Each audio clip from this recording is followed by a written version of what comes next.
Good morning, everyone. How are you? I pray all is well with you. And I guess you're wondering with the topic that you saw said Lazarus. Where's she going with this? Well, at least I hope you're wondering where I'm going with this topic. And when I said the theme was acceptance this month, well, this is your chance to practice acceptance of change. Isn't that wonderful? I'm going to use the book, The Lazarus Blueprint, Ancient Secrets of Healing and Inner Peace, for the next almost 7 weeks. So I need you to come every week because I have a step for you each week, and there are 6 chapters, and I'll put it all together, and it's a great book about going through help us to get through what we're going through in our lives. So we're going to love this and accept the changes that are taking place in our minds, our lives, and our soul as we go through this process of the blueprint of Lazarus' story. So let's begin with a prayer. Silence your minds for just a moment here and be lifted up by the power and presence of God within you. Breathe in that. The power and presence of God within you. Heavenly Presence, we are here today to open ourselves to inner peace of our minds, our bodies, our soul. And we open ourselves to healing within our minds and our bodies and our soul. As we listen to and hear the still small voice that calls to each of us, every one of us, every moment, to just rest for a while. To allow this presence to permeate our souls. So breathe in that. And we send blessings out to the doctors and nurses and caretakers, family members, friends, co-workers. We send blessings to Marion, all my Unity congregants which I met yesterday in the park, leaders of all the countries around the world, the land, the sea, all living creatures. As we bless this earth and all its beings, we are healed, and we claim that right now. We bless us as we move through this pandemic. The hurricanes taking place in Iowa and other parts of the United States and the world, the explosions and the healings taking place in Beirut. It may not look like it, but it is taking place. The violence, the distrust, the anger, the hatred, and all of those things, we send healing prayers out and find inner peace as we shift and change and accept a new reality, because it is here. So we breathe in the love of God and focus on God's unconditional, unchanging love and care. So we say, thank you, God, as we claim our power in the name and in the grace of universal love. We are healed and accept and affirm right now the peace of God lives in the quiet of my mind and my heart. The peace of God lives in the quiet of all of our minds and our hearts. And we are healed right now in the name and in the power of God. We say amen, amen. So I have a little treat for you today. We're going to do the daily word. And Reverend Paulette Pipe is reading it for us today. So listen clearly as I play her reading of it. Good morning, beautiful people. Beautiful people. It's my joy to be with you this lovely Sunday, August the 16th, to share the daily word for today that is protected. And the affirmation, I shine my light and feel protected. I shine my light and feel protected. Feelings of fear that creep into my life may conjure childhood memories of scary nighttime images and noises.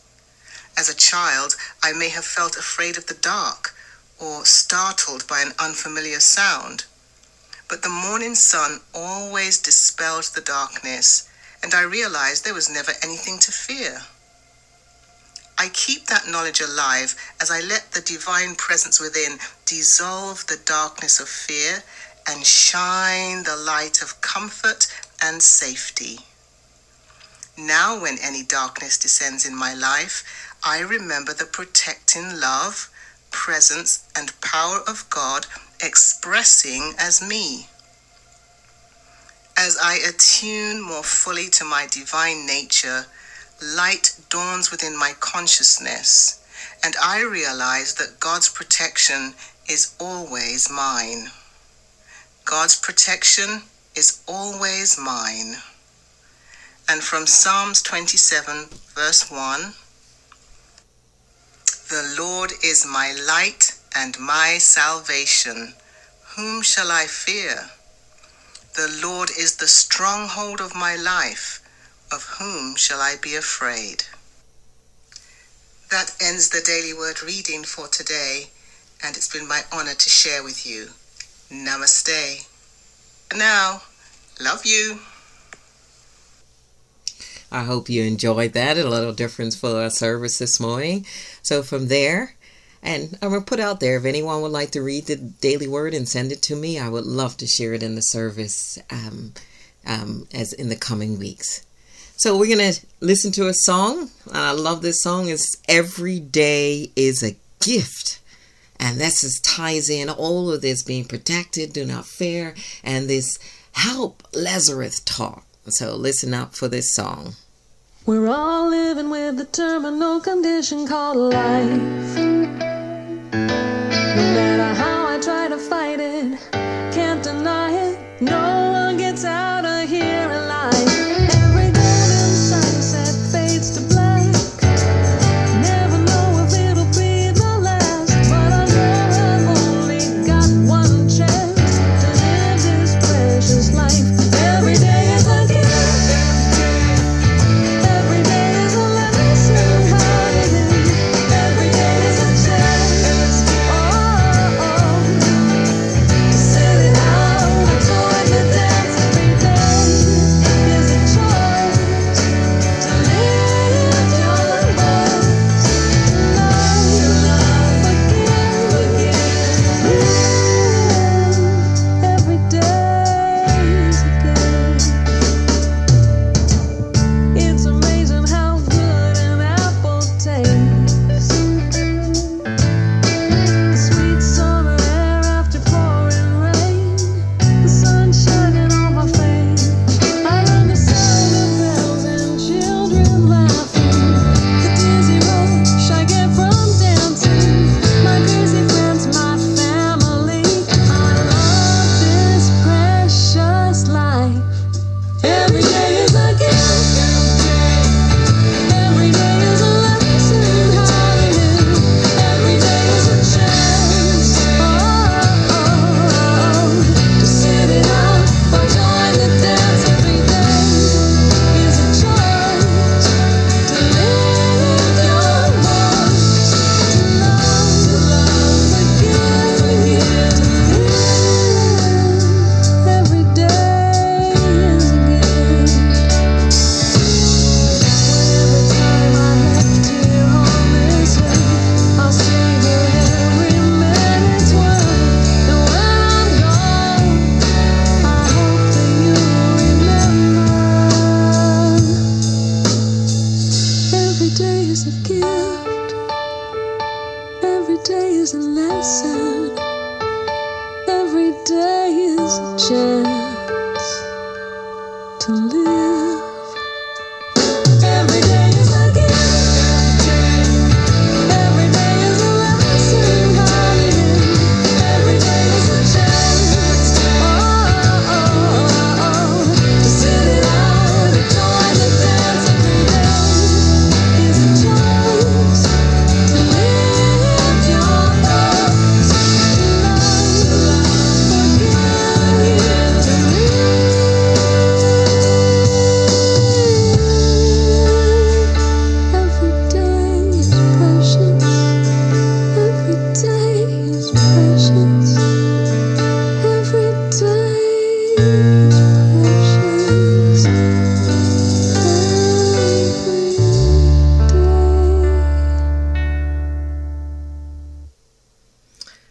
hope you enjoyed that again. It's a wonderful thing. Remember, every day is a gift. And you'll really understand that as we go through this book, the Lazarus Blueprint, Ancient Secrets for Healing and Inner Peace by Mary Alice and Richard Jofalo. I hope I pronounced that correctly. So we're going to start with, I'm going to read you the story of Lazarus. And each week I'll read it so you can remember where we're coming from and going to. And it's from John 11, verses 1 to 25. Now a certain man was ill, Lazarus of Bethany, the village of Mary and her sister Martha. So the sister sent a message to Jesus, Lord, he whom you love is ill. Though Jesus loved Martha and her sister and Lazarus, after having heard that Lazarus was ill, he stayed 2 days longer in the place where he was. Then after this he said to the disciples, Let us go to Judea again. When Jesus arrived, he found that Lazarus had already been in the tomb 4 days. Now Bethany was near Jerusalem, some 2 miles away, and many of the Jews had come to Martha and Mary to console them about their brother. When Mary came where Jesus was and saw him, she knelt at his feet and said to him, Lord, if you had been here, my brother would not have died. He said, Where have you laid him? And they said to him, Lord, come and see. Then Jesus came to the tomb. It was a cave, and a stone was laying against it. Jesus said, Take away the stone. Martha, the sister of the dead man, said to him, Lord, already there is a stench because he has been dead 4 days. Jesus said to her, Did I not tell you that if you believed, you would see the glory of God? So they took away the stone. Jesus looked upward and said, Father, I thank you for having heard me. I knew that you always heard me, but I have said this for the sake of the crowd standing here, that they may believe. When he had said this, he cried out in a loud voice, Lazarus, come out! The dead man came out, his hands and feet bound with strips of cloth and his face wrapped in cloth. And Jesus said to them, Unbind him and let him go. Ah, what an interesting story. So if you know anything about unity, and I'm sure many of you listen, you know we're metaphysicians. We look at the Bible and different things, and we look for the story within the story. And as this book is, we look for the extraordinary blueprint within this story. And the blueprint from this book is about overcoming difficult situations like this situation that we've just heard about, and healing from those situations that seem impossible, that become possibilities. Each of us right now in a pandemic, and we seem like we're in a holding bay. And in this holding bay of all that's going on, we get to wait a while and let the ebb and flow of things, of changing circumstances take place that will carry us from the depths of darkness back into the sunlight. As we say, this too shall pass. We know that. This situation that we're in is like the Lazarus story. As you go through this, you'll begin to understand it, and you begin to learn the lessons and the keys to get us through this. And also in metaphysics, we interpret each character and each circumstance. We use the metaphysical Bible and the daily word and on all different tools that we have to help us through and find meaning in these stories. And then each chapter is a step to clarify and to learn a lesson and a tool for us to get through and find healing and inner peace. So bear with me. Come back each week. Like I said, it's going to be a 7-week session. This one included. So come back so you can get all the lessons, or listen to them later if you have to. Right up front, it is obvious that Lazarus and Jesus are 2 most important characters in this story. And each of them represents an aspect of you and me. Each and every one of them. And Lazarus and Jesus, believe it or not, are aspects of you. The uniqueness of each person will be revealed and we interpret those characters and those objects in our own way. As we say, everybody reads the Bible in different and finds something different and different nuance. And that's a wonderful thing about exploring books and Bible and all that and finding out the story for us. The Lazarus in this story represents the current you in this situation, this pandemic right now, which I'm using as our circumstance. Lazarus is symbol of the pandemic. And it feels like for many of us that we are dead and we need to be brought back to life. There is so much happening in our life. There is a darkness and we feel like we're languishing in the cave of the darkness. That's the Lazarus right now. For us in Bermuda, we are blessed where we only have, I think it was 5 or 8 people who have it, and it's contained. But for many people in many countries, specifically in the U.S., they're in different states. There is a darkness and feel like they can't move on. So this is the Lazarus story. And Jesus in this story represents the real you. Think about that. We're always talking about, as I said last week, God is love. The real you is love. And Jesus represents the highest natures of you, the genuine part of you, the one of a kind of you, the uniqueness of you. You able to express the fullness of who you are. The Jesus character represents life as you desire it to be. All of us desire our life to move on, and we feel like we're stuck in different things. And I'll share a story I read, and I felt for this young man. He's a young man who was the first in his family who had gone to college, and he was going to be an ed and work in the ed thing and advertising and all that. And he was very creative, and he had an internship at a great firm, and he was all excited. And this pandemic came, and now he's just finished college. He has no job, no way to pay off his student loan, and he doesn't have that internship, and he doesn't know what's next or when it's going to change. He's in that Lazarus point of life, as some of us are.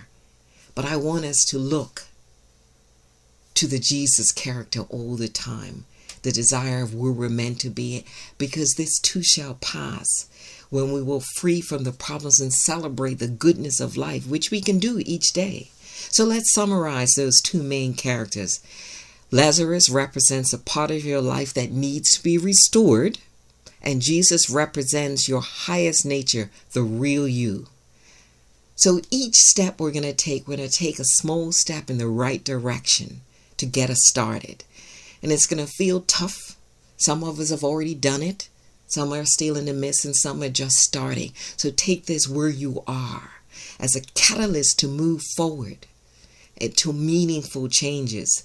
And I will share these tools as we go forward. But the first basic tool is we need to meditate. And unity is a key part of our way of life is we meditate, because it helps us. Practice helps us immensely, because it allows us to take time to breathe, which we do at the end of each service, to hear the still small voice of God in this silence, and allow ourselves, our thoughts to just rest. It's not a time for strategizing or thinking what's next. It's time to rest our mind, to breathe. And as you meditate, you breathe in that rhythm of listening and feeling the in and out of your stomach, your solar flex. We rest in this moment and come aware of just now, and allow all those other thoughts to go away. And yes, it's difficult, and we have to start in baby steps if you've never done it, and just continue to do it in each day a little bit more and a little bit more. So that's where we start, is meditating. And now we'll move into the first step of these lessons, and that is to turn away. And some of you will say, what? How am I going to turn away from this pandemic? It's everywhere. And yes, it is everywhere. But in the Lazarus story, you'll hear the sisters, they believe Jesus can heal and save their brother. But Jesus seems to ignore these sisters' plea, and he stays away for another 2 days. And you're probably saying, what's up with that? And it's easy for each of us in any situation to react right away.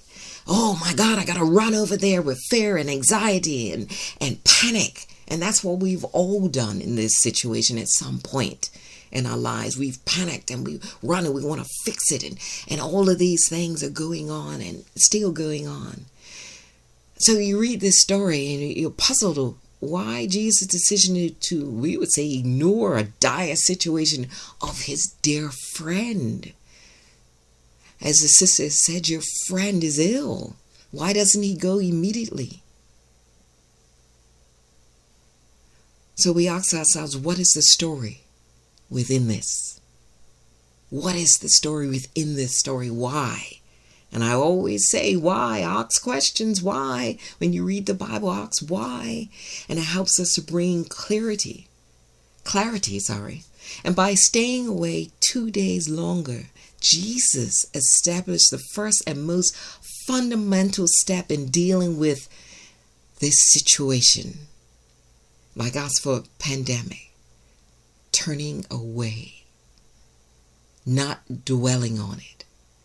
And in the midst of all of us, in the beginning of this pandemic, it was very difficult for us to turn away from it. And for many of us whose family had just found that they're ill, they may be asymptomatic or they're in the hospital, turning away from it and not dwelling on it seems like the most crazy thing to do.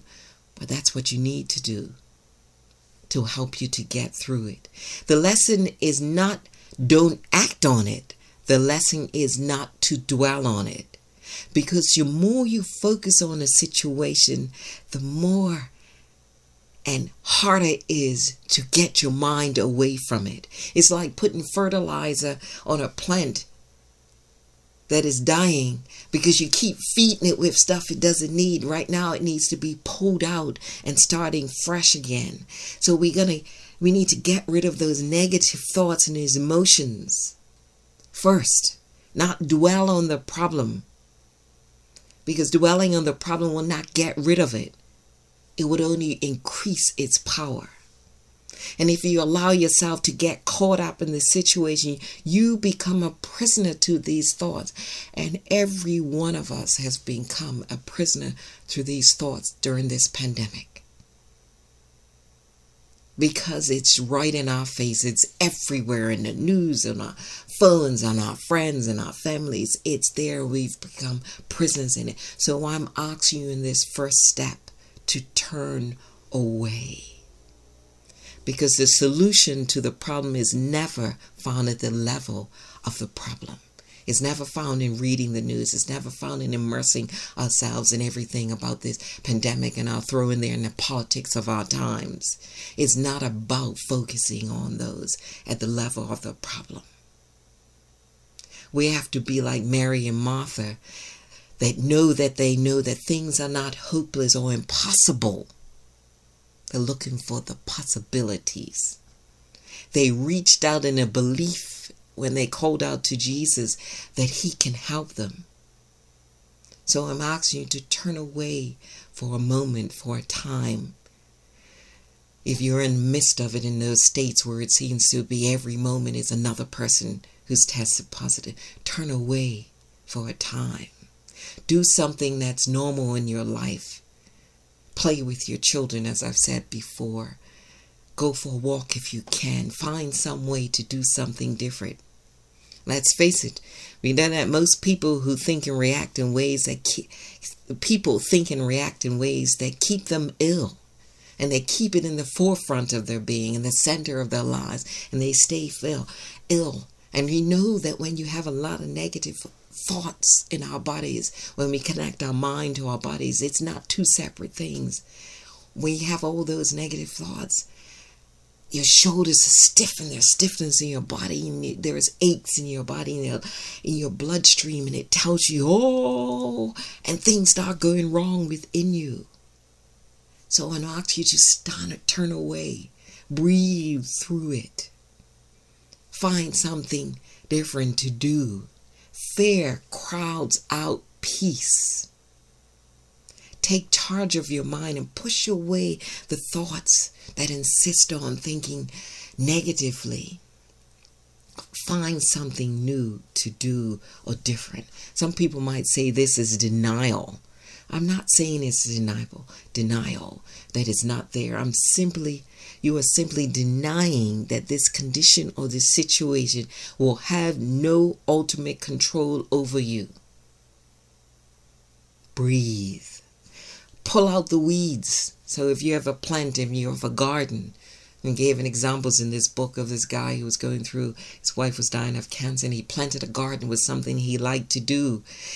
And each time he had to pull out the weeds. That's like pulling out the negative thoughts in your body and allowing the plants, the wonderful things in your life to flourish. There are so many wonderful things that are taking place in our lives. We had a meeting with Unity people, Bermuda, and we decided to let go of our space, but we're going to still find a way to get together and do different things that nourish our mind and take away any harmful thoughts. We're going to pull out the weeds around and nurture each one of us.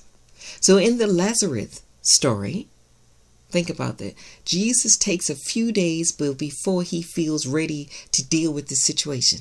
This is what we're asking you to do. Not deny it or forget about it or push it away like it doesn't exist. Take a few days to deal with the situation, a few moments, a few breaths. He uses these days purposefully to turn away from the typical reaction of impossibilities. And you are now called to do the same, to turn away the thoughts of impossibility, that this will never heal, that we're not going to go through this pandemic's going to be stuck and someone's going to die that you know. Turn away from the impossibilities. And only you can turn away from this situation. Only you can give your mind the space to heal. No one else can do it for you. The face of a critical situation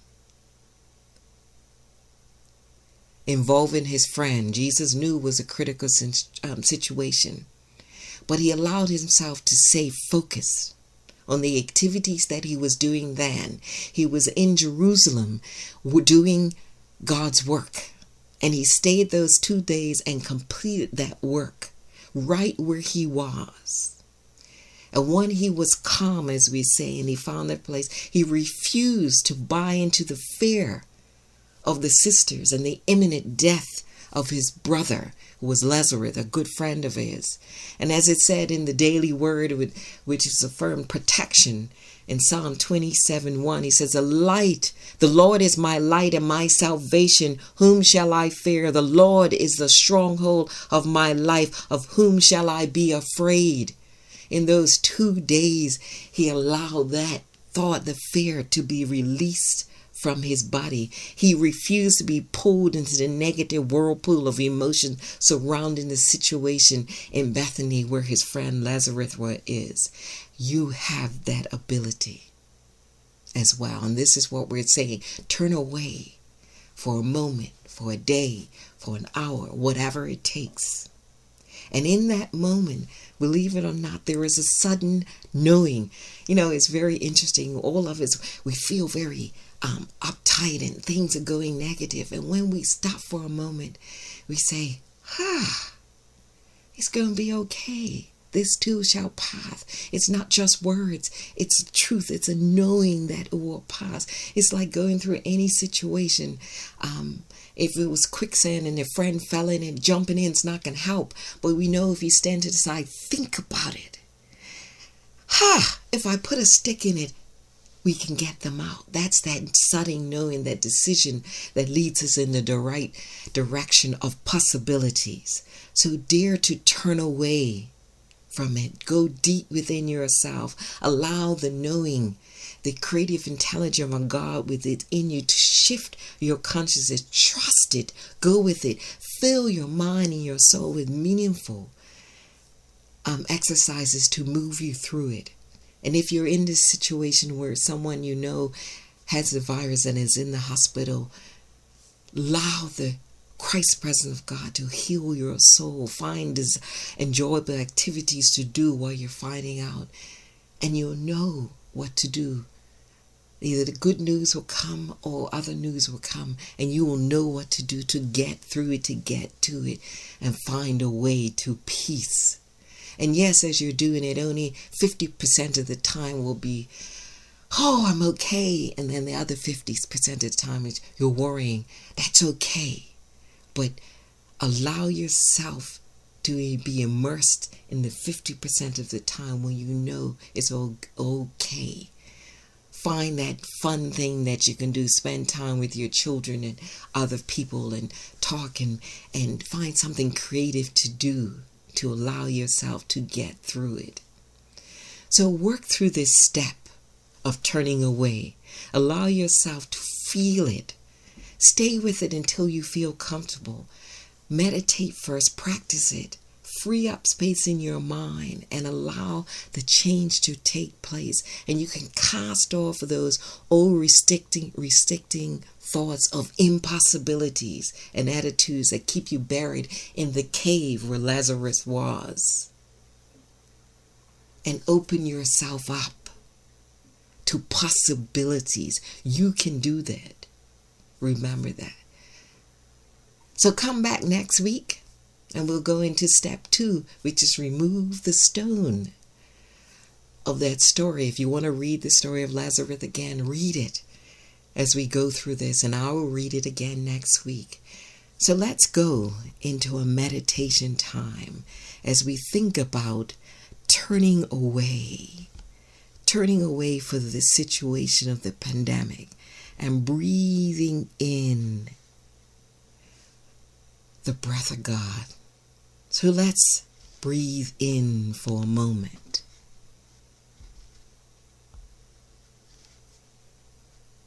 Close your eyes.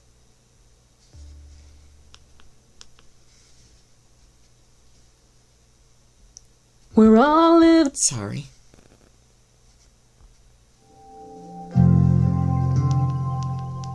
Breathe in. As I said, the practice is meditation. Center your thoughts on the gratefulness of life, the gift of life, right here, right now. Breathe. Allow the creative intelligence of God deep within you, that presence, to come forth and know that you know what to do next. Breathe and relax.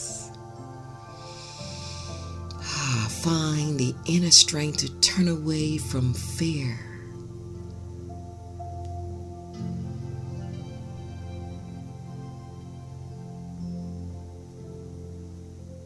Breathe.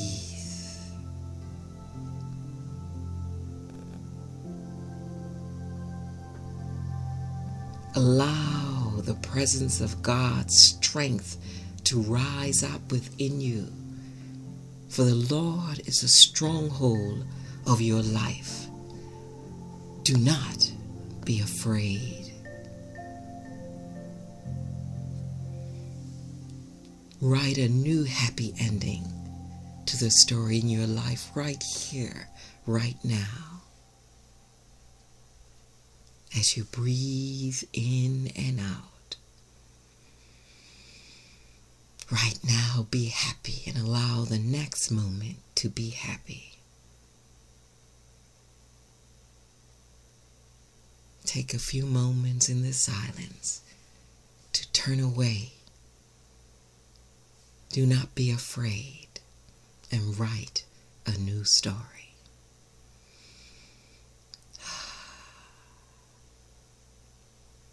So open your eyes, or keep them closed if you may, as I read the closing affirmation.